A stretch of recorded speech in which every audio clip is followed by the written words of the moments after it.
In short, I have a brother that has even married Fulani, but I'm telling you, even legitimate marriage between other tribes and Fulani is a tug of war. Yeah.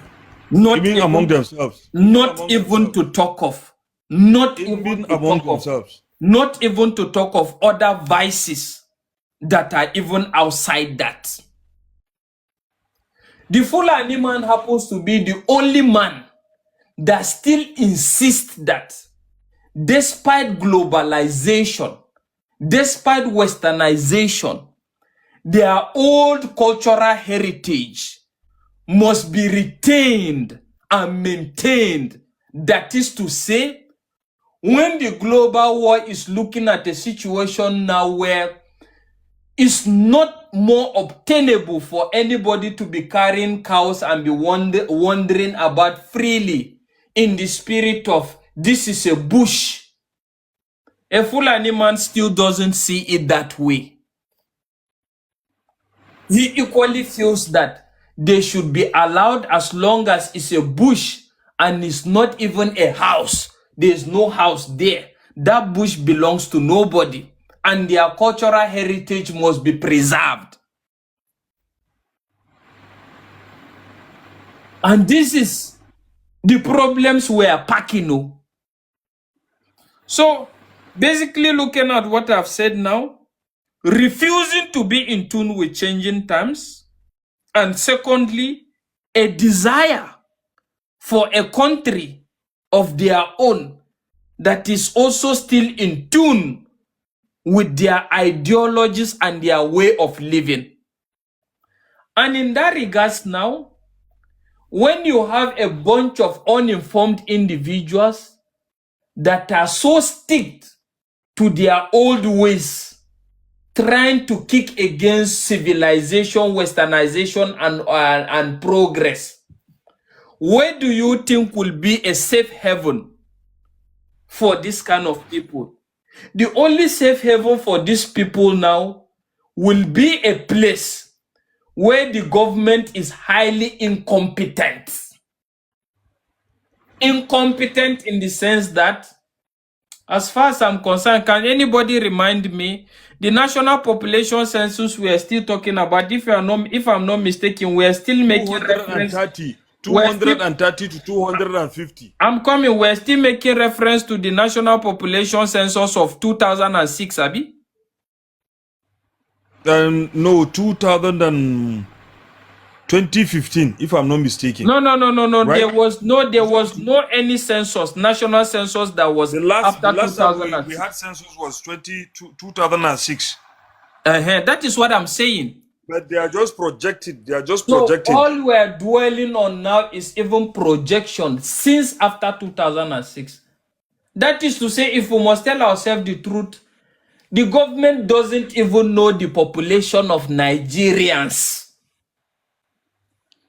Not even to talk of people coming in. Abi? Day and night. Okay. And in the spirit of all this now, we are so heavy on borrowing. We are so heavy on trying to see how we borrow in the spirit of we are trying to meet up the global standard of technology, technological advancement, and whatever. And Nigeria at this point in time now happens to be a very wonderful country in the sense that even, what am I trying to say? Even, there's no centralized data system that at the end of the day, even with the advent of the NIN and all other variables, there's still no centralized data system that can say as a result of, of NIN, that they can just punch your NIN number and they can know your location and know who you are and know where you are. The giant of Africa.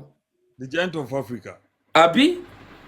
So by so doing now, with all these phenomena, we are naturally a safe haven for these radical elements to come and establish their ideologies and their agendas in the country.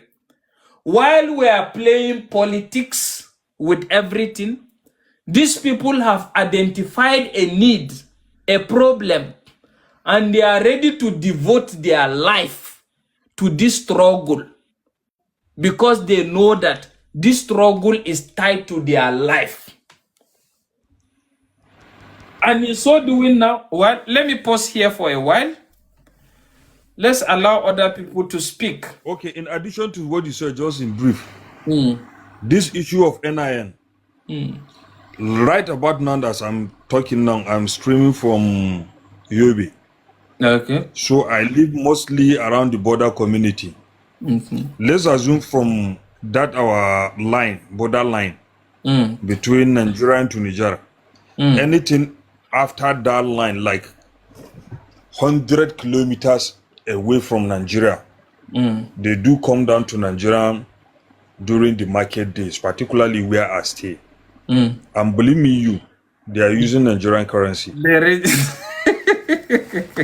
No, that's just the fact. They are using Nigerian currency, and they are not from Nigerians. They are not Nigerians. And that of the same thing that I'm telling you, that of the NIN, the way we Nigerians, federal government did not think twice as they apply this method that those people that are owning this business center can go and have their own licenses so that they will be enrolling people on this NIN issue. And I'm still telling you, federal government made a mistake. Not just that. When I even did, Ibrahim, when I did my NIN, yes, sir, I can tell you that sincerely, I saw people that were not Nigerians that were registering. That is what I'm telling you. That is what I'm saying now. Because those people that have gotten their licenses to enroll people, since that the names have failed to do that, they cannot reach to that place, even though they have their own office. But the only thing is that those offices, you find out that instead of them to enroll Nigerians, then they will now, the quota that they have always been giving them, instead of them to enroll Nigerians, then they will now be collecting tokens from the foreigners. Okay, so conclusively speaking, in northwest Nigeria, Fulanis are the problem. Yes. Fulanis are the problem in northwest Nigeria. And now, a lot of other ideologies have bought into their radicality. Since they are ready to lay their life for whatever. So some people are using their radicality to pursue political agenda. Some people are using their radicality to pursue religious agenda. But the fact is, the agenda of Fulanis in northwestern Nigeria is to dominate. And this is not a coincidence. Over time, they are not foolish. They don't believe that they can just take this thing by just use of arm. And that is why, over time now, they have succeeded in implanting people in places where decisions are made to shield them.